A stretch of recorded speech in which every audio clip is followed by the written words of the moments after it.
Once upon a time, in the crowded heart of Surulere, Lagos, lived a woman named Helen. Her life was a mixture of both love and endless sorrow. Her ebony skin shone like polished stone, her eyes carried storms untold, and her voice had the kind of power that could hush even the loudest child.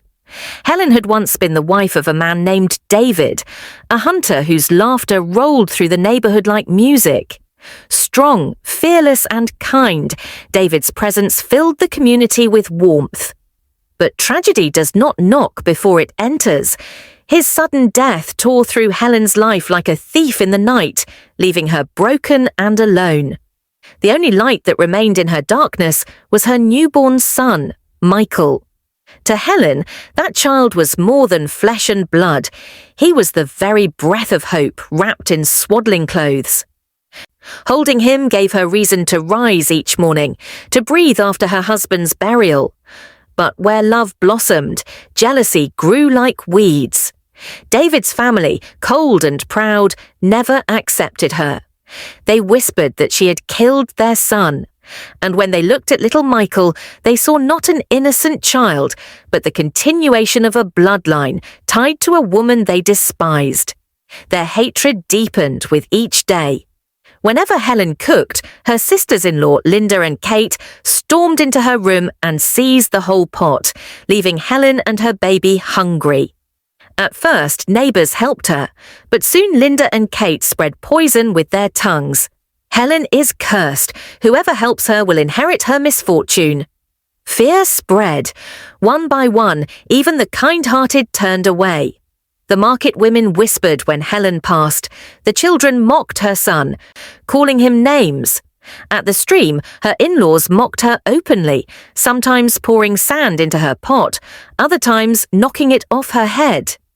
"If your son is truly a blessing," Kate sneered, "let him drink dust." Helen wept quietly, clutching her baby tighter. When Michael cried, Linda and Kate shouted, "Shut that bastard's mouth! Are you the first to have a child in Lagos? Carry him far if you cannot silence him." Helen would often wander deep into the bushes, singing lullabies to soothe him. She could not believe people of his bloodline could treat him worse than an outcast.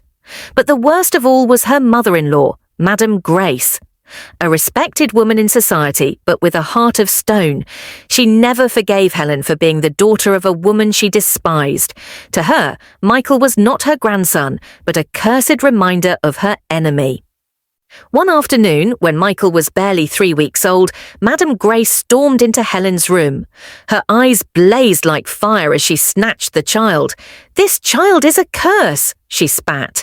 "If David had listened to me, he would have married the woman I chose. Instead, he fell for a witch who killed him. I, Madame Grace, will not let this bastard pollute my bloodline."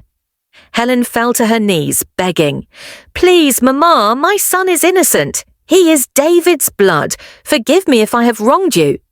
But Madame Grace, filled with rage, dropped the baby to the ground.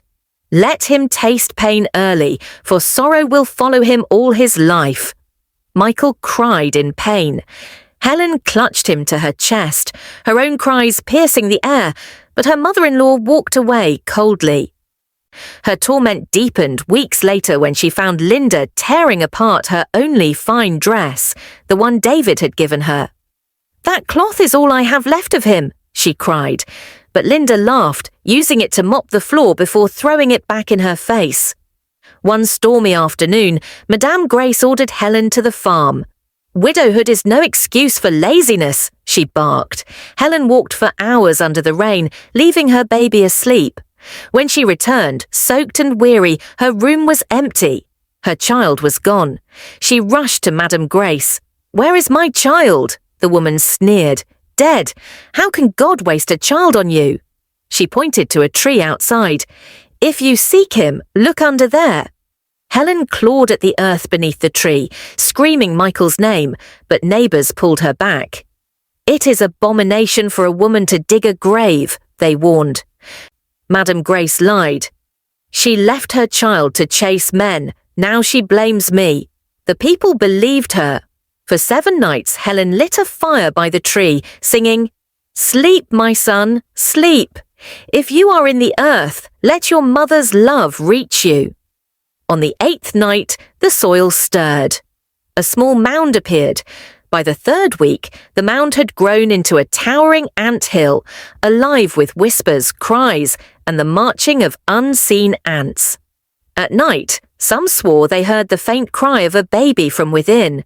Fear spread through Surulere, but Helen stayed. "My son is here," she whispered. "The earth refuses to hide him."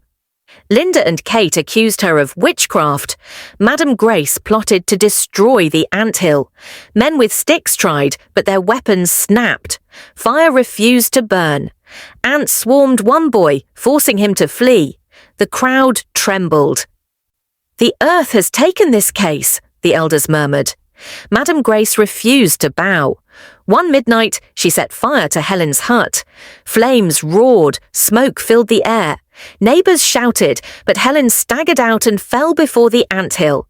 "God of truth," she cried, "I am a mother. If the earth knows where my son is, let the earth answer." The ground shivered. The anthill cracked. Swarms of red ants marched out in perfect formation. They flowed past Helen without touching her and stormed Madam Grace's house. Inside, screams erupted. Linda and Kate wailed. Madam Grace's voice broke into desperate pleading. "Help us, somebody!" No one moved. The people knew judgment had come. By dawn, Madam Grace, Linda, and Kate lay swollen and lifeless, their faces frozen in terror. The crowd trembled. Then, from the edge of the gathering, a woman cloaked in silk appeared, Esther, a priestess from Ikorodu. In her arms she carried a child. Helen staggered to her feet. "Michael?" The priestess nodded, placing the baby in her arms. Helen's tears fell onto his hair as she clutched him to her chest. Esther faced the people. "On the night they buried him, I was passing by. I saw them cover him in shallow earth. I dug him out and kept him safe. I called upon the gods of the earth. What is buried unjustly must rise. Ants are the earth's smallest soldiers, but when the earth is angry, the small become mighty." The people gasped in shame. One woman fell to her knees. "Forgive us," she cried to Helen. Helen raised her voice. "Let Lagos remember today. Never again shall a woman be despised for the sins of her mother. Never again shall an innocent child be punished for a crime he did not commit. The earth has fought for me. This anthill will stand as a monument to justice." From that week, the compound changed. Neighbors fed Helen, repaired her home, and treated her with respect. Children fetched water for her. The anthill remained untouched, a symbol of judgment. Some swore that at night they could still hear marching ants, like an army guarding justice. Helen raised Michael in peace.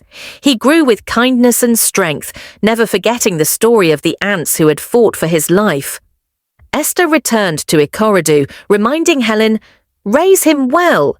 Teach him that justice is not always thunder. It can be ants, small but mighty." And the people of Surulere never forgot. They told the story in markets, at bus stops, in quiet evenings. They remembered that wickedness never goes unpunished, innocence is never abandoned, and a mother's cry reaches farther than human ears. For when a wronged mother calls for justice, the heavens do not sleep. If this story moved you, please like, comment, share, and subscribe. Don't forget to turn on the notification bell so you never miss the next powerful African folktale.